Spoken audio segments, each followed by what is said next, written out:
Saat kembali ke desa, langit mulai gelap. Pak Nurdin sudah menunggu di teras. "Kau dengar sesuatu, Nak?" tanya beliau tanpa basa-basi. Taufik mengangguk pelan. Suara gamelan, tapi nggak jelas. Pak Nurdin menarik napas panjang. "Kau baru dengar, belum melihat. Kalau kau sudah melihat, itu artinya mereka juga sudah melihatmu." Taufik tidak menjawab, tapi malam itu, dalam tidurnya, ia bermimpi aneh. Ia melihat sebuah istana emas yang dikelilingi hutan lebat.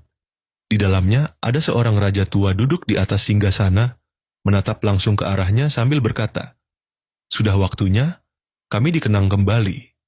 Dan di saat yang sama, terdengar suara gamelan, semakin jelas, semakin nyata.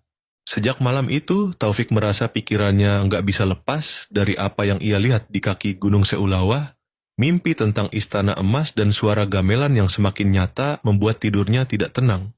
Tiap kali ia pejamkan mata, wajah raja tua dalam mimpi itu muncul, menatap langsung seolah memanggilnya kembali ke tempat itu.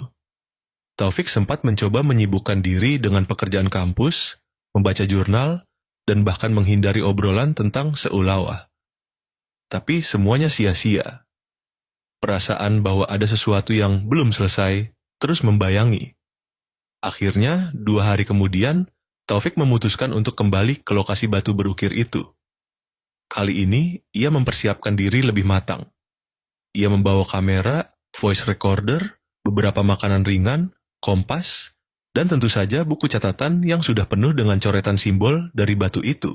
Ia juga mencetak ulang peta tua dari arsip Belanda yang sebelumnya ia gunakan.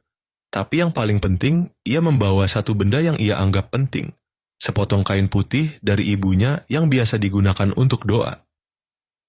Entah kenapa, perasaan dalam hatinya bilang bahwa perjalanan ini bukan cuma soal logika dan riset, tapi juga soal batin dan keyakinan. Ia kembali ke desa Blangraya dan menginap lagi di rumah Pak Nurdin.